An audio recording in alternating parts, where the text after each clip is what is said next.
A mother's nightmare. The unending battle against a child exploitation. Ring after a desperate 10-month search, when Rachel Marin finally rescued her daughter Rayley from the clutches of a kidnapper, she believed their nightmare had ended. The abductor behind bars, mother and daughter could begin to cope with the absence of Rayley's twin sister Millie, and slowly rebuild their shattered lives. But neither Rachel nor the authorities knew the full extent of the criminal network. Operating in their small North Carolina coastal town, a widespread child exploitation ring far bigger than anyone suspected. Soon, mother and daughter would be thrust back into the same nightmare they desperately tried to escape, with the criminal organization that had already claimed one of Rachel's twins now targeting her surviving daughter once again. Before we dive into part 2 of this shocking story, let us know where you're watching from today, and if you like this video, don't forget to subscribe. 2 months had passed since that harrowing day at the ferry terminal when Rachel Marin had miraculously found her daughter Rayley after almost a year of desperate searching. 2 months of police interviews, psychological evaluations, and legal proceedings. 2 months of nightmares, therapy sessions, and hushed conversations behind closed doors while her daughter slept fitfully in the next room. The small house they now occupied felt nothing like home. Nestled at the edge of a quiet North Carolina town, the narrow 2-bedroom structure was surrounded by trees that cast long shadows across the yard. Security cameras monitored every approach, their red lights blinking steadily through the night. Federal agents rotated shifts outside, a constant reminder that the danger hadn't fully passed. Inside, the walls were bare except for Rayley's drawings, created each day, dozens of them taped haphazardly around her bedroom and spilling into the hallway. Not landscapes or people, as one might expect from a 9-year-old, but fragments. A fence post standing alone against white paper, a single light bulb hanging from nothing, a green van partially visible behind trees, a shoe abandoned in dirt. Rachel preserved each one, handling them carefully as if they might disintegrate at her touch. She recognized them for what they were, pieces of memory too painful to express in words. Since her rescue, Rayley hadn't spoken more than necessary. In the courtroom during the initial hearings against Douglas Carnes and his wife, Kathy Evans, she had remained completely silent. Not when the prosecutor gently asked her name, not when the judge offered a soft nod of encouragement, not even when Rachel sat just feet away, trying not to cry as her daughter stared at the table with blank eyes. The girl who had once vanished into the sea and come back was now lost in an entirely different way. So far, the legal proceedings had continued. Without Rayley's testimony, the prosecution had built their case on physical evidence, photographs recovered from Carnes's digital storage, the magazines found in the trunk of his car, forensic analysis of the suitcase containing Millie's remains, and testimony from other witnesses, including Curtis Bannister, the fisherman who found the suitcase, and the ferry officers who assisted in Rayley's rescue. Rachel had testified multiple times, recounting the day her daughters disappeared from the cruise ship, the 10 months of searching, and the discovery of Millie's remains. Each time she spoke, Douglas Carnes sat motionless at the defense table, occasionally smirking, occasionally stone-faced, but never showing remorse. This morning, the quiet of their safe house was interrupted by a knock at the front door. Rachel checked the security monitor beside the entrance before opening it to reveal Detective Mace Alvarez and a woman Rachel recognized as Elena Cruz, the child trauma specialist assigned to Rayley's case. "Good morning, Rachel," Alvarez said, his voice carrying the weight of someone who had seen too much darkness. "May we come in?" Rachel nodded, stepping aside to let them enter. She'd grown accustomed to these visits over the past months, law enforcement and support staff coming and going, bringing updates on the case and checking on Rayley's progress.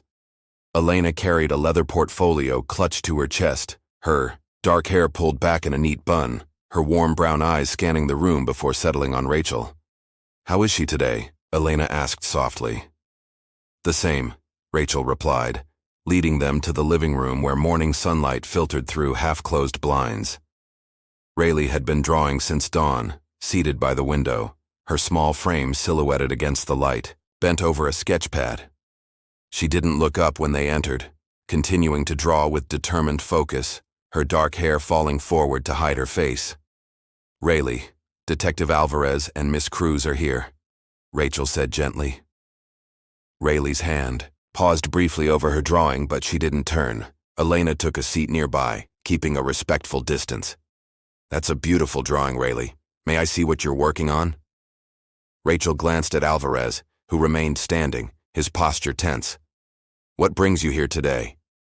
she asked, though she suspected she already knew the answer. Elena set her portfolio on the coffee table and extracted a folder. "The trial begins today," she said. "The federal human trafficking trial. If Rayley is ready, this would be her chance to testify." Rachel's stomach tightened. "We haven't discussed it again since the last hearing," she said, glancing at her daughter. "She's still very much affected by everything." Alvarez cleared his throat. "I understand your concerns, Rachel, but this trial is different from the preliminary hearings. High-profile jurors, federal prosecutors. It's the case that will determine not just whether Carnes and his wife are guilty, we all know they are, but what their sentences will be." Rachel nodded, knowing what was at stake. The charges against Douglas Carnes were extensive. First-degree murder for Millie's death, which in North Carolina carried penalties of either death or life imprisonment without parole. Kidnapping of a minor, a Class C felony facing at least 19 years per count. Possession and production of child pornography, carrying 20 years per count. Unlawful confinement, child endangerment, and disposal of a body, adding another. 10 years if sentenced consecutively. Carnes faced life without parole plus over 100 years, or potentially the death penalty if the DA pursued it and the jury agreed. "Will her testimony really make a difference?" Rayley asked without looking up. "You seem to have enough evidence." "It would," Alvarez said, leaning against the counter. "But honestly, Rachel, we do have enough to put Carnes away for life either way. The DA believes the death penalty is warranted and the evidence supports it, but juries can be unpredictable. Rayley's testimony would remove any doubt." "Maybe it's better if he gets life," Rachel said quietly. "Death would be too quick for him. I want him to suffer, to know what it's like to be confined, to have your freedom taken away, just like my daughter's experienced." Alvarez didn't respond immediately, his gaze drifting toward the living room where Elena sat with Rayley, speaking in low, gentle tones. "What about the others?" Rachel asked, changing the subject. "The people Douglas worked with on those magazines. Have you identified any of them?" "We are still investigating," Alvarez replied. "Kathy Evans has given us some names, locations. It's complicated. These operations are deliberately fragmented to protect those at the top, but we're making progress." Rachel nodded, then fell silent. They saw Elena still speaking softly to Rayley, who remained focused on her drawing. The child trauma specialist looked up as they entered. "Rayley and I have been talking about what it means to share our stories," Elena explained. "About how sometimes, even when it's hard, telling people what happened to us can help others who might still be scared or in danger." Rachel took a seat near her daughter. "No one expects you to do this, sweetheart. Not if you're not ready." "I've explained that if she doesn't want to speak today, that's completely okay," Elena said. "The evidence is strong, and the other children who were rescued will be testifying as well." Alvarez checked his watch. "The trial starts in a few hours. We should head back soon if Rayley wants to go." All three adults turned in surprise at the sound of Rayley's voice, so rarely heard these days. "What did you say, sweetheart?" Rachel asked, her heart racing. Rayley set down her pencil and looked up, her eyes meeting her mother's for the first time that morning. "I want to speak today." Elena leaned forward slightly. "That's very brave of you, Rayley, but I want you to know you don't have to force yourself." "I'm not," Rayley said, her voice small but determined. "I think Millie would want me to. I think she'd want people to know what happened." Her fingers traced the outline of the courthouse she'd drawn. "I want to be brave like Millie was." Rachel felt tears burning behind her eyes. She reached out and gently took her daughter's hand. "Are you sure?" "It will be difficult." Rayley nodded. "I need to do this, Mom. For Millie and for the other kids who might still be out there," Elena smiled encouragingly. "You're already being very brave, Rayley, and I'll be right there with you the entire time. Your mom will be just a few feet away, Detective Alvarez stood pulling out his phone. "I'll call ahead. Let them know Rayley will be testifying today." He stepped into the hallway to make the call. Rachel squeezed her daughter's hand. "Let's get you ready then." As they prepared, Elena explained what would happen in the courtroom. Who would be there? What questions might be asked? How Rayley could ask for a break if she needed one. Rachel listened while helping Rayley choose appropriate clothes. A simple blue dress with a light cardigan, comfortable shoes, her hair neatly brushed and secured with the butterfly clips she'd always favored. When they were ready, Rachel stood in the doorway of Rayley's bedroom, watching as her daughter carefully placed her sketch pad and pencils in a small backpack. Despite the circumstances, a surge of pride warmed Rachel's chest. After everything Rayley had endured, she was still finding courage. They walked together to the living room, where Alvarez and Elena waited. Without a word, they left the safe house and got into Alvarez's unmarked police car. They arrived at the courthouse, a towering structure of limestone and glass that seemed to loom over them as they approached. Elena guided Rayley and Rachel through a private entrance, bypassing the media gathered outside. The courtroom was cold, both in temperature and atmosphere. Fluorescent lights buzzed faintly above as the federal courtroom hushed for the afternoon testimony. The jury sat still, their eyes already wearied by the images and reports from the morning's proceedings. Rachel sat just behind the prosecution's bench, hands trembling softly in her lap, watching her daughter ascend the witness stand. For the first time, Rayley looked small on the stand. Her hair was brushed neatly, her clothes simple and soft-colored, chosen to bring comfort. She didn't glance at anyone, not her mother, not the jury, only the folded hands resting in her lap. The courtroom held its breath as the prosecutor approached gently, voice calm. Rayley's voice broke the silence, wavering but clear. "He told me to stand there and not move. He was trying to put Millie in the suitcase. She didn't fit. He twisted her arms until it cracked. I think it was her shoulder." Rachel clenched the edge of her seat, her breath catching. Several jurors turned away briefly. "He said if I screamed or ran, he'd break mine too," Rayley continued, swallowing hard. The microphone picked up every tiny sound. "He made me sit in the corner while he zipped it shut, then he pushed it under the bed. I had to sleep in the same room with it that night." Rayley's eyes remained downcast, her small voice carrying through the silent courtroom. "I couldn't sleep, so he injected me with something. Then the next morning when I woke up, the suitcase was missing and Millie was gone." Her knuckles whitened as she gripped the arms of the chair. The prosecution approached again, this time with a different line of questioning. The screen beside the jury lit up with blurred evidence from the recovered digital files, carefully edited to preserve dignity, but still chilling. "Do you recognize any of these items or places, Rayley?" the prosecutor asked gently. She nodded. "That's the yellow blanket from the camper, and that's the house on Cedar Island.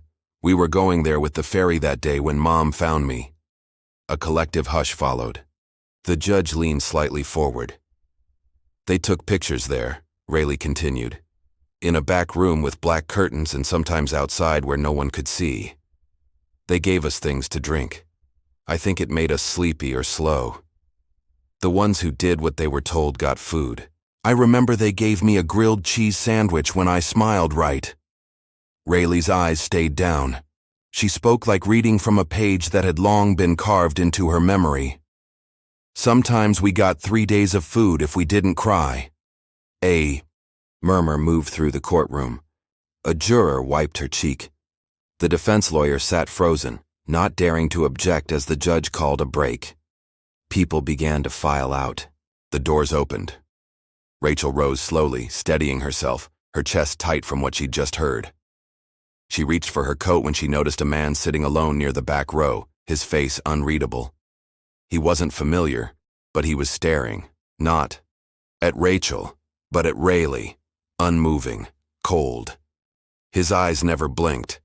Then, without a word, he stood and walked quickly toward the exit doors. Rachel's instincts flared. She moved fast, weaving through the scattering crowd, trying to keep her eyes on the back of his jacket. Her heart pounded, not out of fear but urgency. She reached the doors just as they swung shut, and then a cry pierced the hallway. Rachel turned. Rayley was in the arms of Elena Cruz, shaking and sobbing uncontrollably. Her eyes locked on her mother, reaching for her not with words but terror. Rachel froze. One more step, and she could have followed the man. But she didn't. She turned back. The man was gone. She returned to her daughter. "Please don't go, Mom," Rayley sobbed, clutching at Rachel's blouse. "Don't leave me." Rachel apologized profusely, holding Rayley close. When her daughter finally calmed down, she asked if Rayley knew who that man was.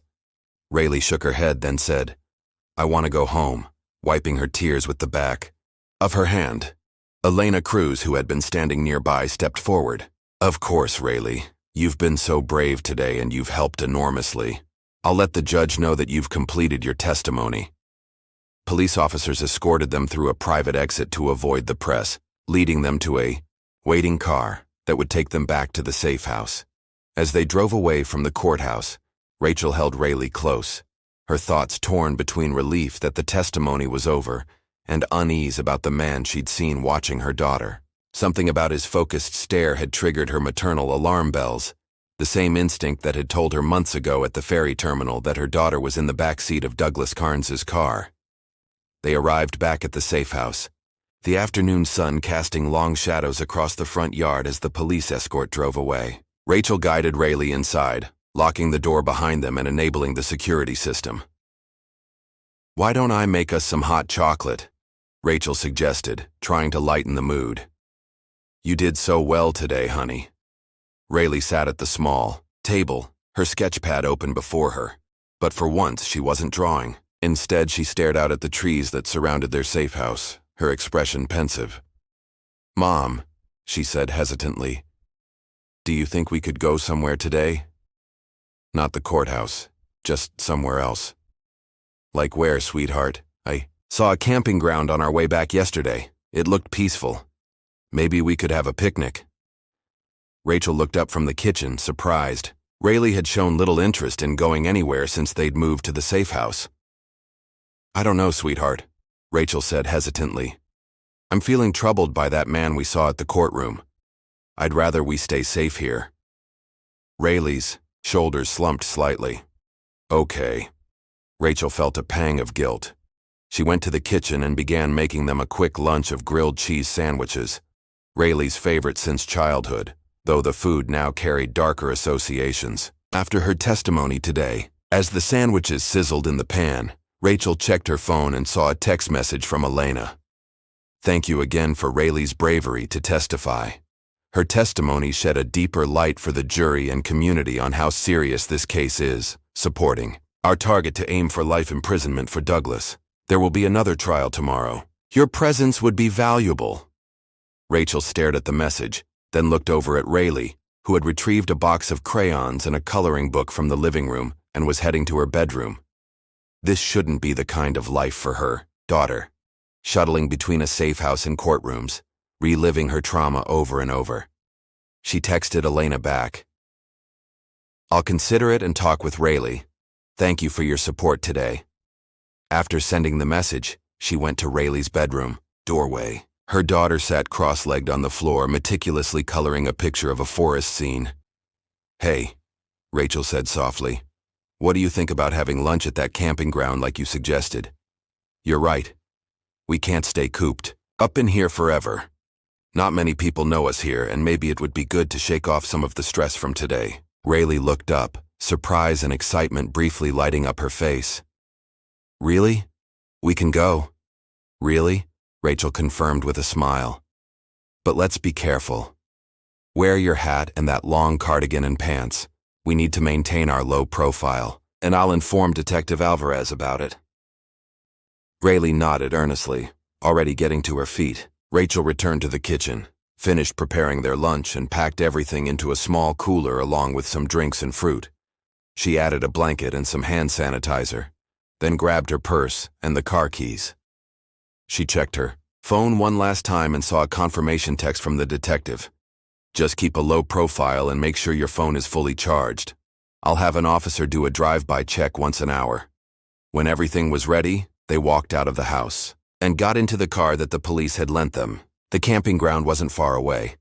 In less than 20 minutes, they arrived at a peaceful clearing surrounded by tall pines, with simple wooden picnic tables scattered throughout.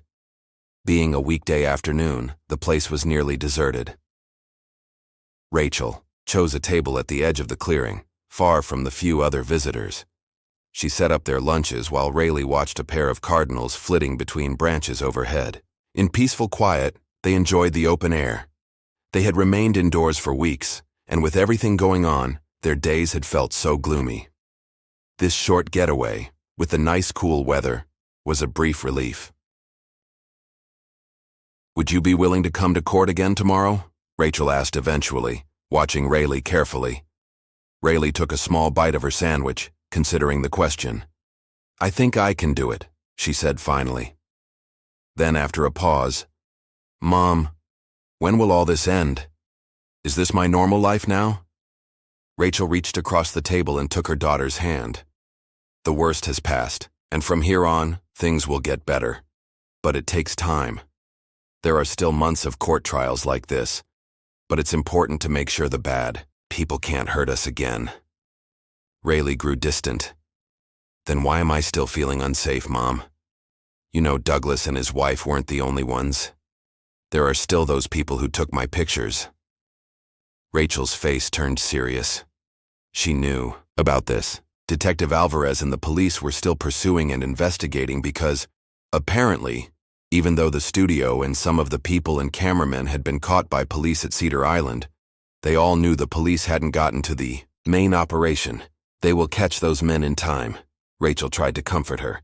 "Those people must be hiding now with police on their tails." They finished their lunch in companionable silence, and then Rayley said she wanted to grab a cool drink from the cooler in the car. Rachel immediately stood up. "I'm coming with you," she said. Rachel had never let her daughter go out of sight anymore. They walked back to the parking lot where their car sat alone beneath a cluster of pine trees. As they approached, Rachel noticed something tucked beneath the windshield wiper, a slim rectangular object that definitely hadn't been there when they arrived. "Wait here," she told Rayley, immediately on guard. Rachel approached the car, cautiously, scanning the surrounding area for any sign of movement. The parking lot and nearby camping spaces remained quiet. She reached the car and carefully extracted what appeared to be a magazine, rolled into a tight cylinder. As she unrolled it, her heart nearly stopped. The cover featured a photo of Rayley, not a recent one, but clearly taken during her captivity. The child in the image was posed provocatively, her face recognizable despite makeup that made her look older. The magazine title was in a language Rachel didn't recognize, but the meaning was unmistakable. Rachel quickly re-rolled the magazine, fighting the wave of nausea that threatened to overwhelm her. She turned to check on Rayley, who stood several yards away as instructed, a confused expression on her face. "Mom, what's that? Who put it on your car?" Rachel stuffed the magazine into her bag, her mind racing. "Nothing, sweetheart. Probably just an advertisement." She forced a smile she didn't feel. "Let's get your drink and head back to the house. I think we've had enough fresh air for today." But as she opened the car door to retrieve the cooler, a chill ran down her spine.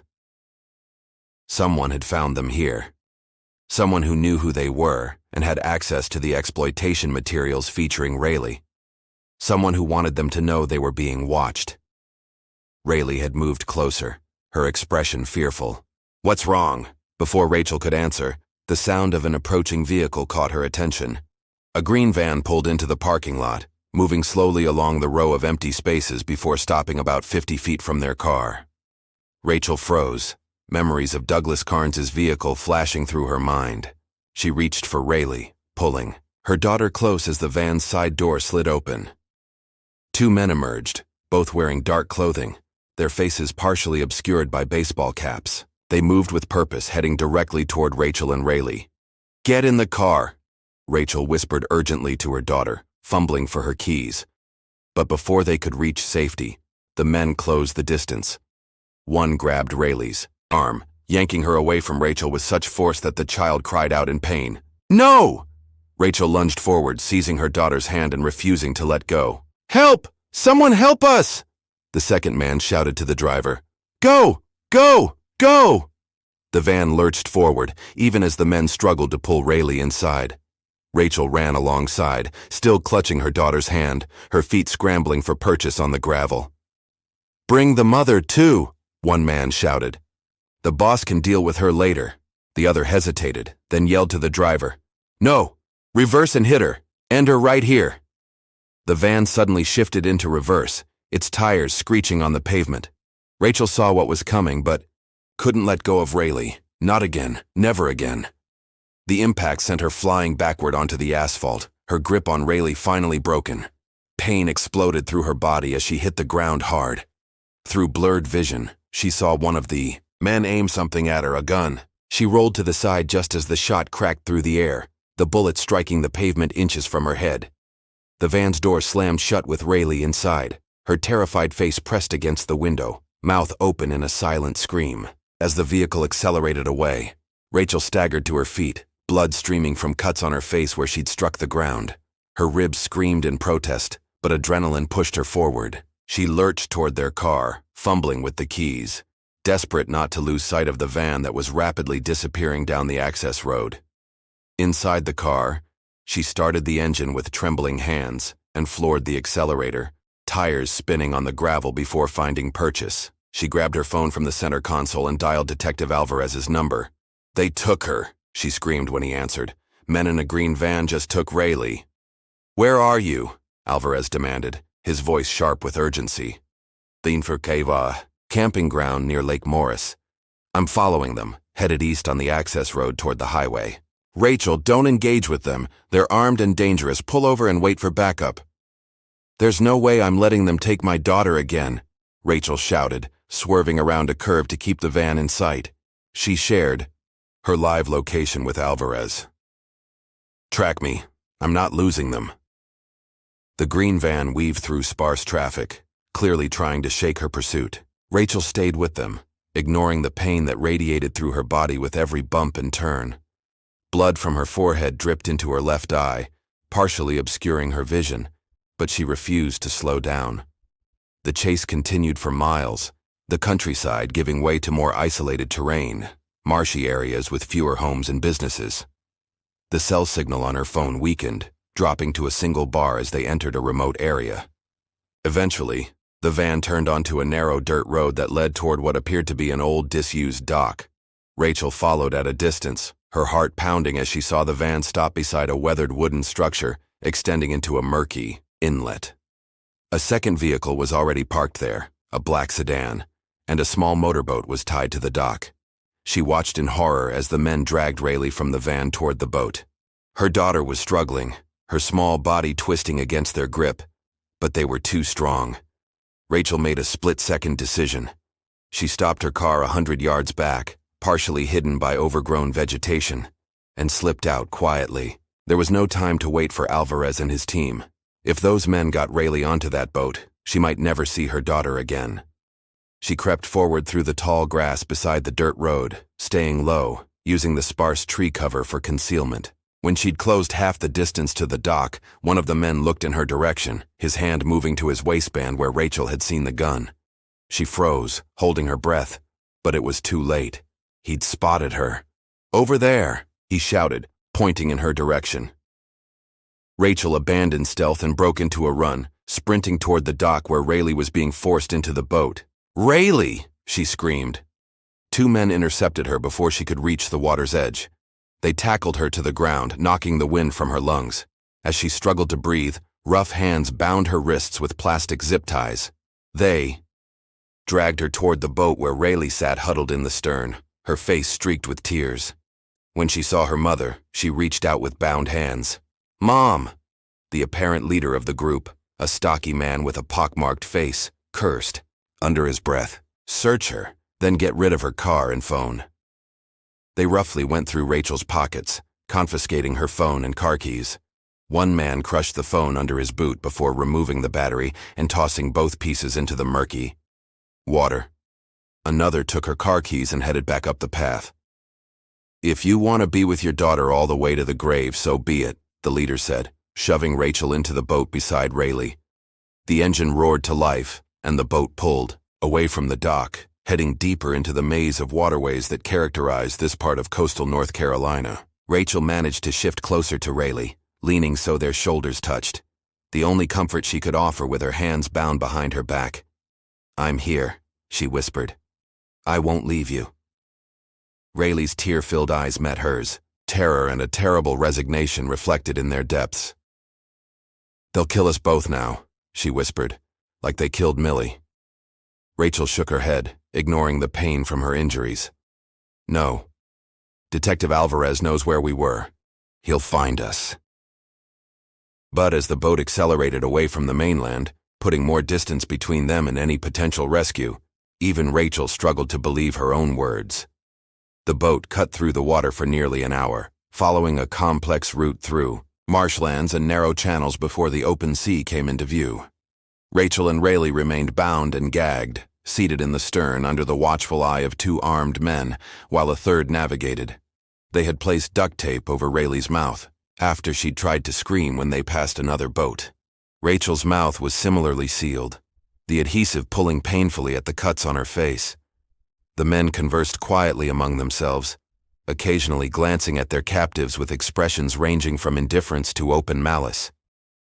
"Boss, going to be mad we brought the mother," one said, a lanky man with a prison tattoo visible on his neck. "What choice did we have?" replied another, the same pockmarked man who had given orders at the dock. "She saw our faces, followed us, nearly got herself shot. Better to let him decide what to do with her." "Maybe he'll use her too," a third suggested with a cruel smile. "Older models don't sell as well, but there's always a market. For mother-daughter sets." The others laughed, and Rachel felt bile rise in her throat. These men weren't just kidnappers. They were part of the same trafficking operation that had taken her daughters from the cruise ship almost a year ago. Rayley trembled against her, and Rachel wished desperately that she could put her arms around her child, protect her from the horror they were facing. Instead, all she could do was press closer, trying to convey through that small contact that she wasn't alone.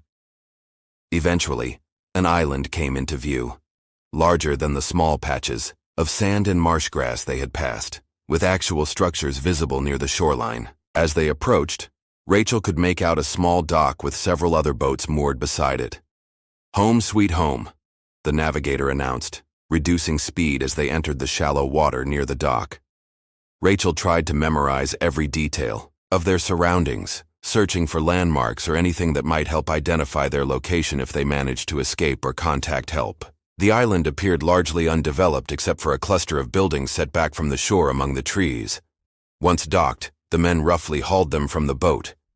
Rachel stumbled on legs numb from sitting in one position too long, and they laughed as she struggled to stay upright. Rayley was more steady, apparently accustomed to being transported this way from her previous captivity. "Move," the pockmarked man ordered, shoving Rachel forward.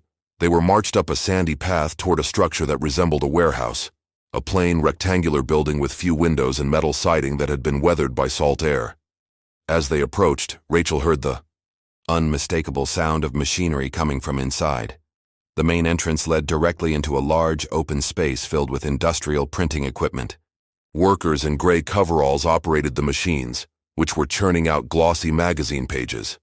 With horror, Rachel realized she was looking at the production facility for the very magazines that had featured her daughter. On the nearest conveyor, belt stacks of magazines were being assembled, their covers displaying children in poses that made Rachel's stomach turn. And there, among the latest issues waiting to be bound, was one with Rayley's photograph, the same image that had been left on their car at the camping ground. Rayley, too, made a muffled sound behind her gag, her eyes wide with recognition and terror. They were led past the printing floor to a corridor that branched off from the main space. The men took them through a series of turns, finally stopping at a door with a small, darkened window. One of them unlocked it and pushed it open, revealing a sparsely furnished room with 2 chairs in the center. "Sit," the pockmarked man ordered, cutting the zip ties on their wrists only to immediately secure them to the chairs with rope. Rachel winced as circulation returned to her hands, the sensation like 1,000 needles pricking her skin. One of the men removed the tape from her mouth, taking no care to minimize the pain as it tore away from her cuts. "Why are you doing this?" she demanded as soon as she could speak. "You know the police are looking for us. They'll find this place." The men ignored her, adjusting the ropes to ensure neither she nor Rayley could move. "Boss will be here soon," one said to the others. "He'll want to talk to them before we finish the job." They left, the heavy door closing with an ominous click as the lock engaged. Rachel immediately began working at the ropes binding her wrists, twisting and pulling despite the pain. "Rayley, are you hurt?" she asked, her eyes scanning her daughter for any visible injuries. Rayley shook her head, her mouth still covered with tape. Rachel wished they'd removed it, but perhaps it was better this way. She didn't want to see how frightened Rayley truly was. "We're going to be okay," Rachel said with far more confidence than she felt. "Detective Alvarez knows we're missing. He'll be looking for us." Rayley's eyes held a knowledge beyond her years. She understood their situation all too well from her previous captivity. Minutes stretched into what felt like hours as they waited in the silent room. Finally, the door opened, and a man in an expensive suit entered. He was tall and lean, with salt and pepper hair, and the kind of tan that spoke of leisure time on yachts rather than honest work in the sun. His shoes, Italian leather, Rachel guessed, clicked softly on the concrete floor as he approached. Behind him came two of the men who had kidnapped them, standing at attention near the door. The suited man studied Rachel for a long moment before turning his attention to Rayley. With surprising gentleness, he removed the tape from the child's mouth. "Hello again," he said, his voice cultured and calm. "I'd hoped we wouldn't meet again under these circumstances." "Who are you?" Rachel demanded. "What do you want with my daughter?" The man turned to her, his expression almost regretful. "My name is Leo Barbos, and to be perfectly honest, Mrs. Marin, I don't have anything personal against either of you. This is simply business." "Business?" Rachel spat the word. "Kidnapping children is business to you?" Barbos sighed, as if explaining something to a particularly dense student. "The business is giving people what they're willing to pay for. Unfortunately, your daughter became part of that business when Douglas Carnes brought her to us nearly a year ago." "You're the one Douglas and his wife worked for," Rachel realized. "You run this operation."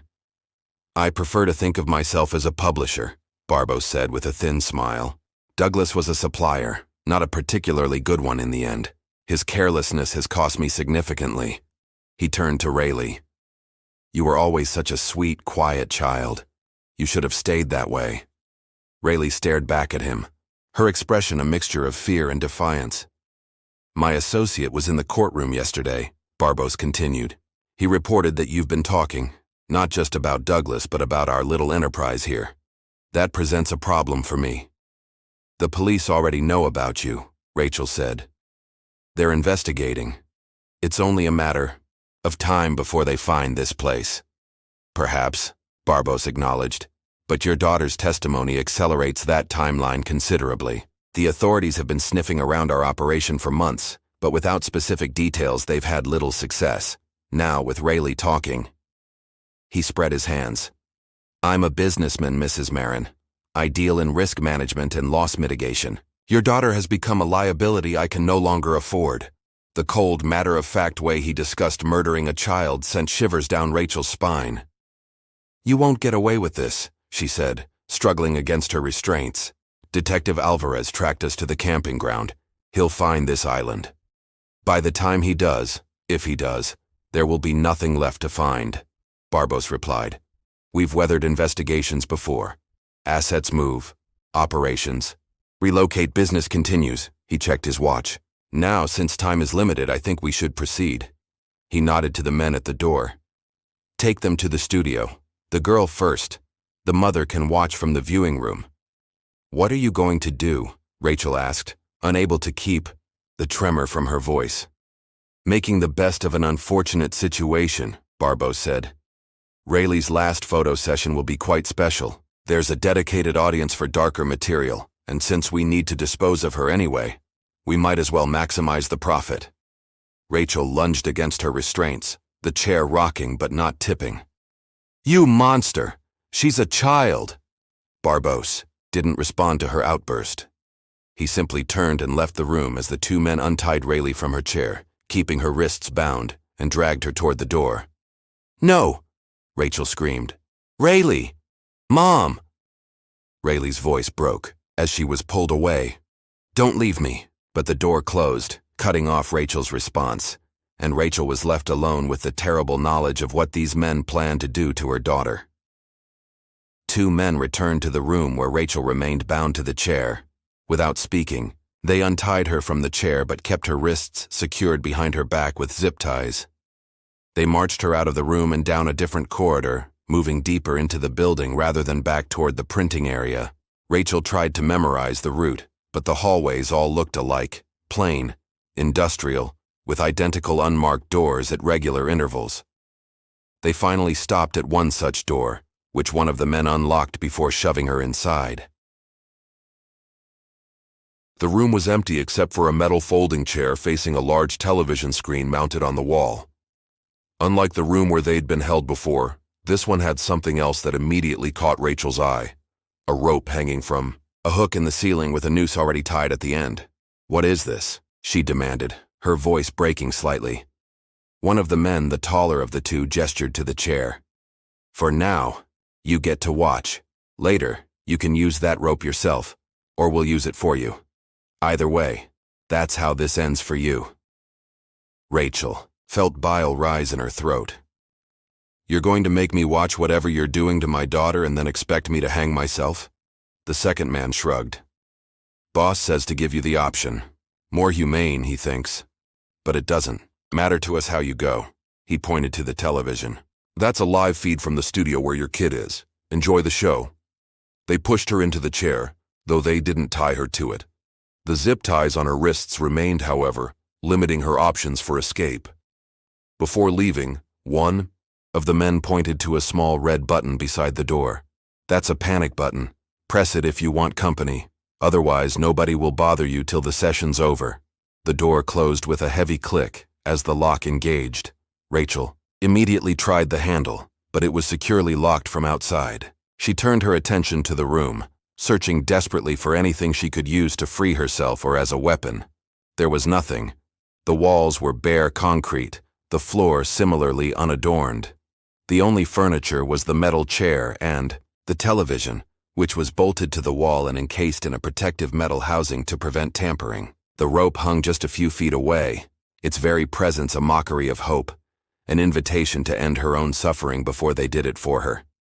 Rachel sank onto the chair, her mind racing. Was Detective Alvarez tracking them? Had he found the abandoned campsite, her damaged phone, the signs of struggle? How long would it take him to locate this island, hidden among countless others in the coastal waterways? The television screen suddenly flickered to life, drawing her attention with horrific inevitability. The camera showed a room she hadn't seen before, a dimly lit space with concrete walls, much like the one she occupied, but decorated in a macabre parody of a prison cell, complete with metal chains hanging from the walls. Rachel's heart stopped as she saw two men dragging Rayley into the frame. Her daughter's face was pale with terror, her eyes darting around the room as if searching for escape. A third person entered the view, the man Barboss had called Boss, now wearing latex gloves. He approached Rayley with clinical detachment, producing a syringe from his pocket. "No," Rachel whispered, pressing closer to the screen. "No, please, no." She watched in helpless horror as Barboss injected something into Rayley's arm. Her daughter's struggle weakened almost immediately, though she remained conscious, her movements becoming sluggish and uncoordinated. "That's it," Barboss said on the screen, his voice tinny through the television speakers. "Just enough to keep you compliant, but aware. We want authentic reactions for the camera." One of the men set up professional photography equipment, while another began changing Rayley's clothing, dressing her in outfits that made Rachel physically ill to see. Barboss directed the process with the air of someone who had done this many times before, suggesting poses and camera angles with practiced ease. Rachel couldn't bear to watch, yet couldn't tear her eyes away. This was happening to her daughter, right now, in this building. The thought that she was only rooms away yet unable to help was unbearable. She forced herself to look away from the screen, instead focusing on the rope hanging in the corner. In that moment, she understood why someone might choose to end their own life rather than endure this kind of helplessness and grief. If they kill Rayley, she whispered to herself, I'll use that rope. There would be nothing left to live for. Hours passed, marked only by the changing scenes on the television as Barbos and his photographers moved Rayley to different parts of the room. Different poses, different costumes. The drug they'd given her kept her compliant but conscious, a horrific middle ground that Rachel knew was deliberate, designed to capture fear and suffering in the images they were creating. Eventually, exhaustion overtook Rachel, and she dozed, fitfully in the chair, jerking awake each time Rayley's voice filtered through the speakers. During one such moment of wakefulness, she noticed something she hadn't before. A small ventilation grate near the floor, partially hidden by the chair. Rachel quickly moved to examine it. The grate was secured with screws, but they appeared old and possibly loose. Without tools, however, she had no way to remove them. She tried using her fingernails, but the screws were too tight, the metal edges cutting into her skin as she tried to turn them. Frustrated, she returned to the chair, her gaze drawn unwillingly back to the television, where the nightmare continued. On screen, Barbos appeared to be winding down the session, instructing his men to prepare for the final phase. Rachel knew instinctively what that meant. They were nearly done with the photographs and would soon move on to killing her daughter. Her heart raced with renewed panic. She had to do something, anything, to buy more time. She looked around the room again, this time noticing the light fixture overhead. It was a simple fluorescent panel recessed into the ceiling but not flush with it. If she could somehow reach it, perhaps there was wiring she could access. Rachel dragged the chair beneath the light and carefully climbed onto it, balancing precariously with her hands still bound behind her back. Standing on tiptoes, she could just reach the edge of the panel with her fingertips. It moved slightly under her touch. Encouraged, she pushed harder, and one corner of the panel shifted upward, revealing a small gap. But without the use of her hands, she couldn't exploit this potential escape route. She stepped down from the chair, frustration and despair threatening to overwhelm her. Her gaze drifted to the window in the door, small and darkened with a one-way film, but perhaps visible from the outside if someone passed by. Rachel moved to the window, pressing her face against it, searching for any sign of movement in the corridor. It was empty, the silence broken only by the awful sounds from the television. There had to be a way out. There had to be something she could use, some way to free herself and reach Rayley before it was too late. She thought of the panic button by the door. Pressing it would bring the guards back, but what then? She had no weapon, no advantage, no plan.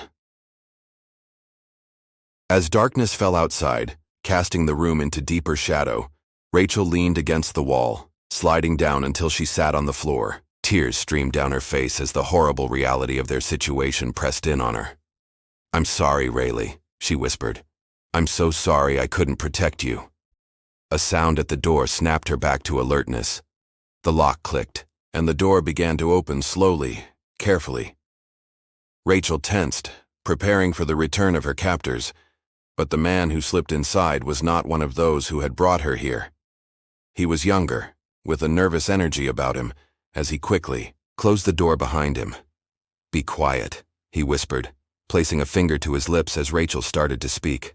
"I'm here to help, but we don't have much time." "Who are you?" Rachel asked, her voice barely audible. "My name is Mavi," he replied, glancing anxiously at the door.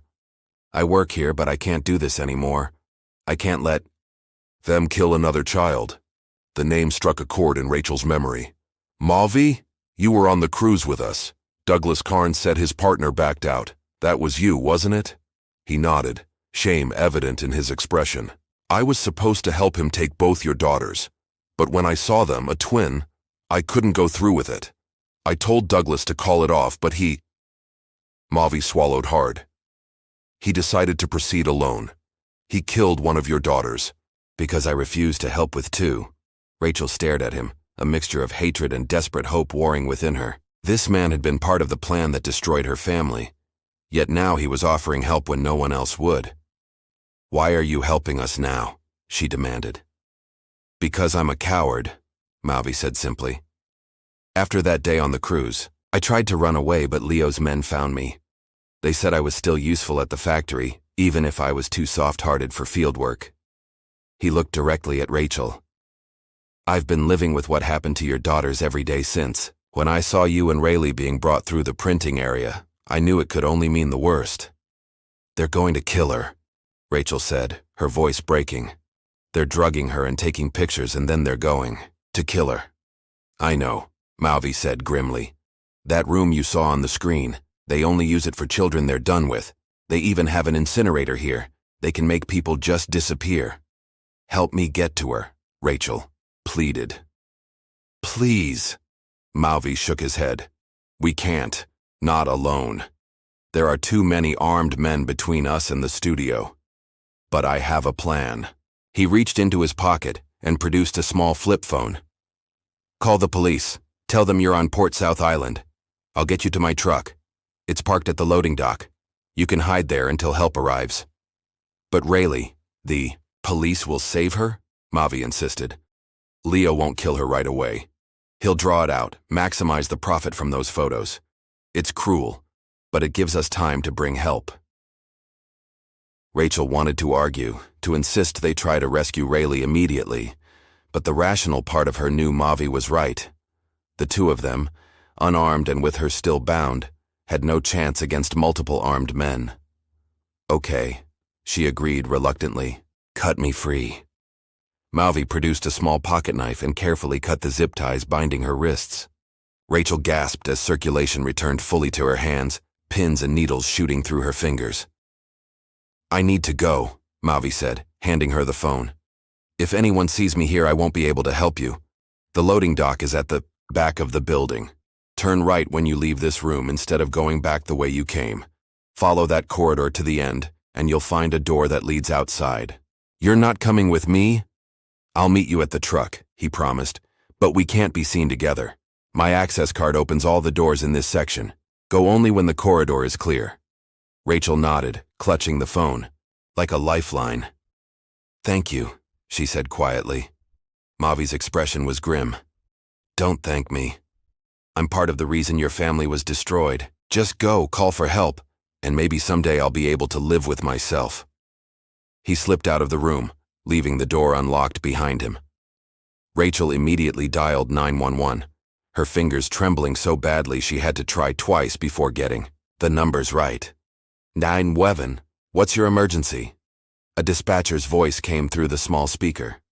My name is Rachel Marin, she said, her voice barely above a whisper. I've been kidnapped along with my daughter. We're being held on Port South Island at some kind of printing facility. They're going to kill us. Please send help immediately and tell Detective Mace Alvarez. He's been looking for us. The dispatcher remained calm and professional. I'm dispatching units now, Mrs. Marin. Can you describe your exact location on the island? It's a warehouse-type building near a dock. They print magazines here, Rachel explained, not wanting to go into detail about what kind of magazines. Please tell them no sirens. They'll kill my daughter if they know police are coming. I understand. Stay on the line if you can, Mrs. Marin. I can't, Rachel replied. I need to move to try to get out of the building. Please, just hurry. She ended the call, tucking the phone into her pocket. Taking a deep breath, she cracked open the door and peered into the corridor. It was empty. Following Mavi's instructions, she turned right and began making her way toward what she hoped was freedom and help for Rayley.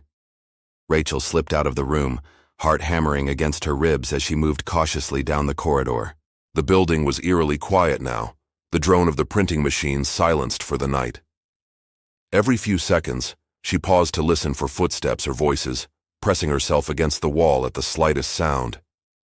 The corridor stretched ahead, its sterile fluorescent lighting casting harsh shadows.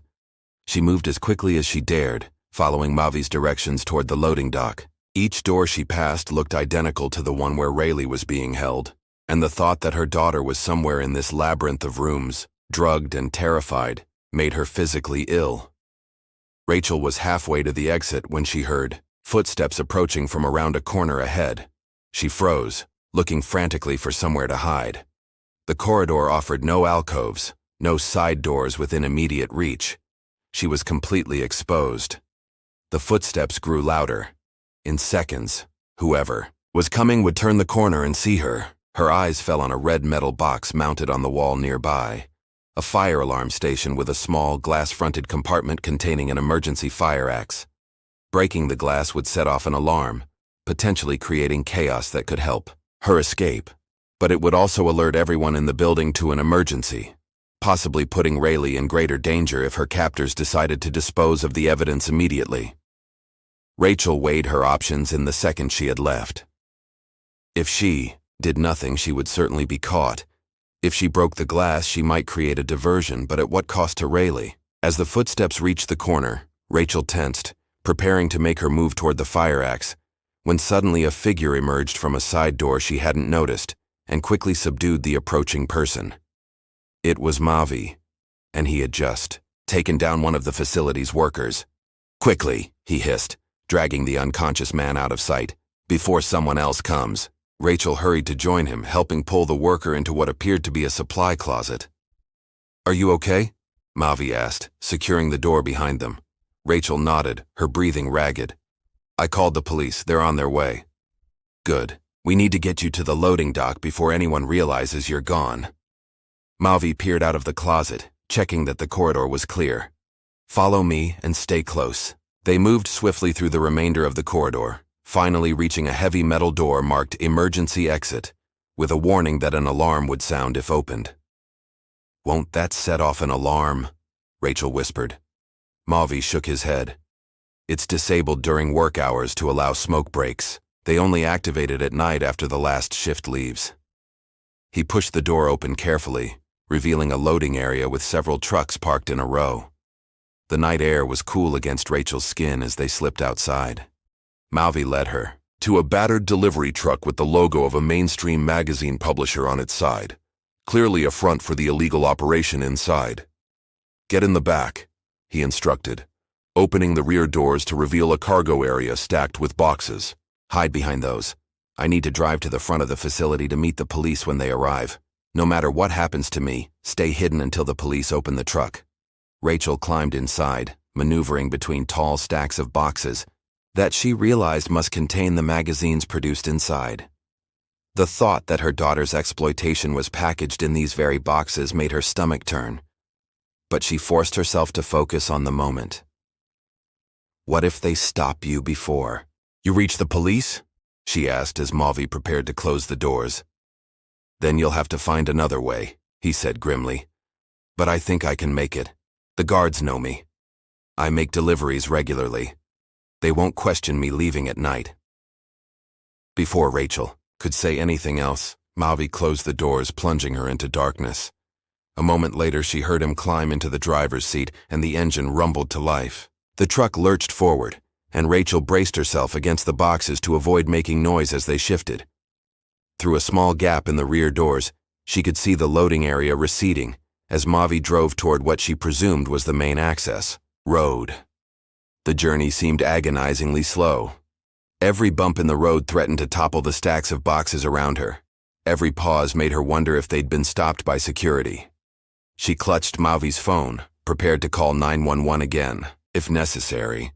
After what felt like hours but was likely only minutes, the truck stopped. Rachel heard voices outside, Mavi speaking to someone, though she couldn't make out the words.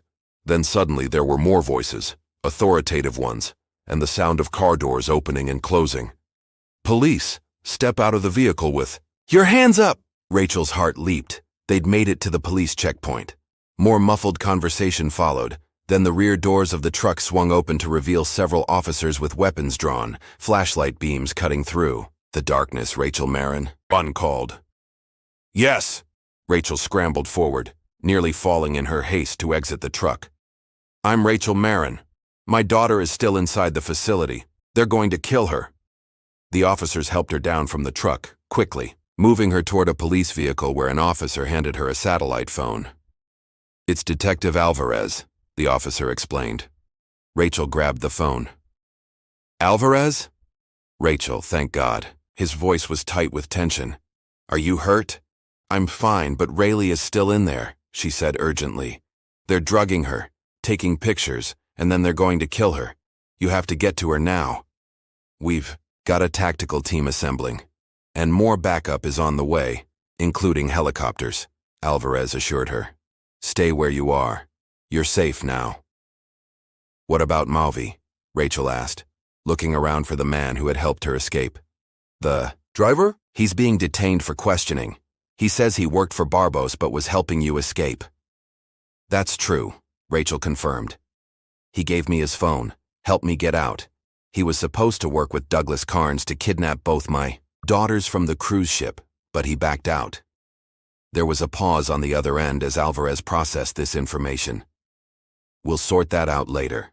Right now, our priority is getting Rayley safely out of that facility.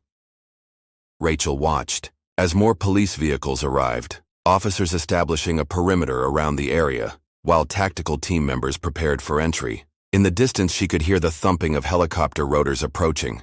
How did you find us so quickly? She asked Alvarez. We were already tracking your movements after you disappeared from the camping ground, he explained. When your car was reported abandoned near an old dock, we narrowed our search to the surrounding waterways. Your 911 call confirmed the location, and we had units ready to move. Rachel was placed in the back of a police car, a blanket wrapped around her shoulders, as a medic treated the cuts and bruises on her face and hands from her earlier fall from the vehicle. She watched the police operation unfold with agonizing slowness. The minutes stretched into an hour as the tactical team methodically secured the perimeter of the facility. Workers began emerging from the building, hands raised, as police ordered them to lie face down on the ground for processing. Rachel strained to see each face, searching for any sign of Rayley or Barbos. Finally, she saw them. The men who had kidnapped her and Rayley, being led out in handcuffs, followed by the tall man from the courtroom who had been watching them. And there, head bowed but unmistakable in his expensive suit, was Leo Barbos himself, flanked by 2 officers as he was escorted to a waiting police vehicle, but still no Rayley. Rachel's anxiety mounted with each passing minute. Had they hidden her somewhere? Had they carried out their threat despite the police presence? Then she saw movement at the main entrance, paramedics rushing into the building with a stretcher. Her heart seemed to stop, then raced forward at a frantic pace. Minutes later, the paramedics emerged, the stretcher between them bearing a small figure. Even from a distance, Rachel recognized her daughter. Without thinking, she bolted from the police car, ignoring shouts to stay back as she ran toward the stretcher. "Rayley!" she cried, reaching the paramedics as they loaded the stretcher into an ambulance boat moored at the facility's dock. Rayley lay still, her eyes half closed, an IV already inserted in her arm. When she heard her mother's voice, she turned, her head slightly, her gaze unfocused from the drugs still in her system. "Mom," she murmured. "I'm here, sweetheart," Rachel said, grasping her daughter's hand. "I'm right here." One of the paramedics placed a gentle hand on Rachel's shoulder. "She's been heavily sedated, but her vital signs are stable. We need to get her to the hospital immediately." "I'm coming with her," Rachel stated, not a question but a fact. The paramedic nodded. "Of course." As they prepared to depart, a police officer approached. "Mrs. Marin, we'll need your statement once you reach the mainland. The authorities there will coordinate with you." Rachel nodded absently, her focus entirely on Rayley. "What about Mavi, the man who helped me?" "He's being processed," the officer replied. "His situation is complicated, but given his role in rescuing you and potentially other victims, that will be taken into consideration." Rachel climbed into the ambulance boat beside her daughter, holding Rayley's hand, as the vessel pulled away from the dock. Behind them, the island facility was now fully illuminated by police lights and helicopter spotlights, its secrets finally exposed to the outside world. As they crossed the dark water toward the mainland, Rachel stroked Rayley's hair, whispering reassurances she wasn't sure her daughter could hear through the haze of sedation. "It's over," she murmured. "Really over this time. They can't hurt you anymore.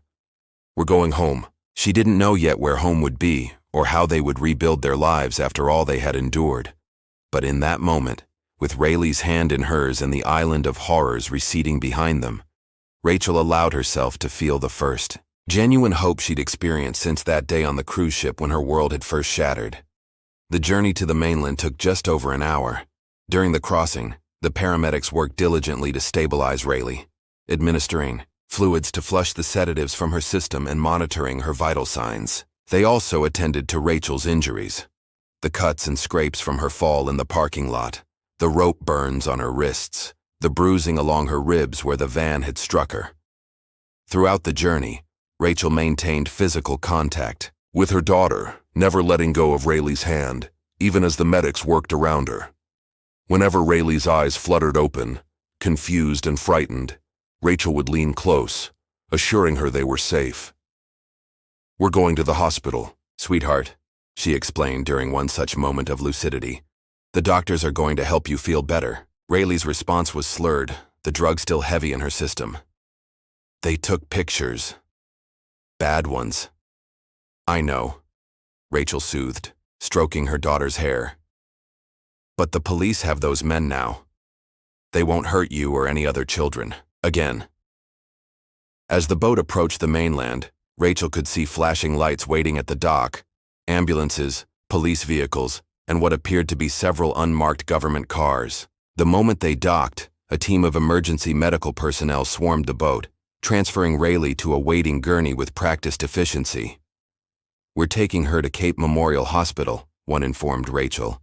"It's the nearest facility with a pediatric emergency unit." Rachel climbed into the ambulance beside her daughter, grateful when the paramedics didn't insist she travel separately despite her own injuries. The ambulance sped through the quiet streets, sirens wailing into the night. At the hospital, Rayley was immediately brought to the emergency room, where a team of doctors and nurses converged around her, checking her condition and beginning treatment. Rachel was reluctantly led to a separate examination room, where her injuries were properly cleaned and bandaged. "You have a mild concussion and 3 bruised ribs," the doctor informed her after completing his examination. "Nothing broken, fortunately, but you'll be in pain for several days. I'd like to keep you overnight for observation." "I need to be with my daughter," Rachel insisted, already sliding off the examination table. The doctor seemed about to argue, then nodded in understanding. "I'll prescribe pain medication and have a nurse check on you periodically, but please, Mrs. Marin, don't push yourself too hard. Your daughter needs you healthy." Rachel thanked him, then made her way to the pediatric emergency unit where Rayley was being treated. A nurse directed her to a treatment room, where she found her daughter connected to various monitors, an IV drip steadily feeding clear fluid into her arm. A female doctor was making notes on a chart nearby. "Mom," Rayley whispered when she saw Rachel, her voice stronger than it had been on the boat. Rachel approached the bed carefully, taking her daughter's hand. "I'm here, sweetheart. I'm not going anywhere." The doctor looked up, offering a sympathetic smile. "Mrs. Marin, I'm Dr. Lydia Chen, the pediatric emergency specialist on duty. Your daughter is stable, but I'd like to discuss her condition with you." Rachel nodded, not releasing Rayley's hand. "Of course. The good news is that the sedatives they administered appear to be standard medical-grade drugs, not something more dangerous," Dr. Chen explained quietly. "We're flushing them from her system with IV fluids, and she should be fully alert by morning." "And the other effects?" Rachel asked, her voice dropping to ensure Rayley couldn't hear clearly. "The physical trauma?" Dr. Chen's expression grew more serious. "We've completed a thorough examination. There are ligature marks on her wrists and ankles, consistent with restraints, and some bruising on her arms and legs from rough handling. She's significantly underweight and showing signs of long-term stress and malnutrition, but those are issues we were already addressing from her previous captivity." The doctor hesitated, then continued in an even softer voice. "We've found no evidence of sexual assault, if that's what you're asking. The exploitation appears to have been limited to photography." Rachel closed her eyes briefly, a wave of relief washing over her. At least Rayley had been spared that particular horror. "We'd like to keep her for at least 48 hours, Dr. Chen continued. not just for physical recovery but also to begin psychological assessment. This second trauma, coming so soon after her initial rescue, it's going to require specialized care. Whatever she needs, Rachel agreed. Just tell me how I can help her. Dr. Chen squeezed her shoulder gently. Being here is the most important thing you can do right now. Your presence reassures her that she's safe. As the doctor left to check on other patients, Rachel pulled a chair close to Rayley's bedside, settling in for the night. Behind her, a police officer stood guard at the door, a precaution that Rachel found both reassuring and heartbreaking. Even here, in a hospital surrounded by people, they couldn't yet feel completely safe. Rayley drifted in and out of sleep, occasionally, murmuring words that Rachel couldn't quite catch. Each time she stirred, Rachel would lean close, stroking her hair and whispering reassurances until she settled again. Near midnight, a familiar figure appeared in the doorway, Detective Alvarez, looking exhausted but determined. He spoke briefly, with the officer on duty before approaching Rachel. "How is she?" he asked quietly, nodding toward Rayley's sleeping form. "Recovering," Rachel replied. "The drugs should wear off by morning. Physically, she'll be okay." Alvarez nodded, pulling a second chair alongside Rachel's. "I know this isn't the best time, but I thought you'd want an update on what's happening." Rachel straightened, fully alert despite her exhaustion. "Please. We've secured the entire facility on Port South Island," Alvarez began. "Leo Barbos and 12 others are in custody, including the men who kidnapped you and Rayley. We've seized all the printing equipment, computers, and distribution materials, along with financial records that should help us track down others involved in the network." "What about the children?" Rachel asked. "Rayley mentioned there were others."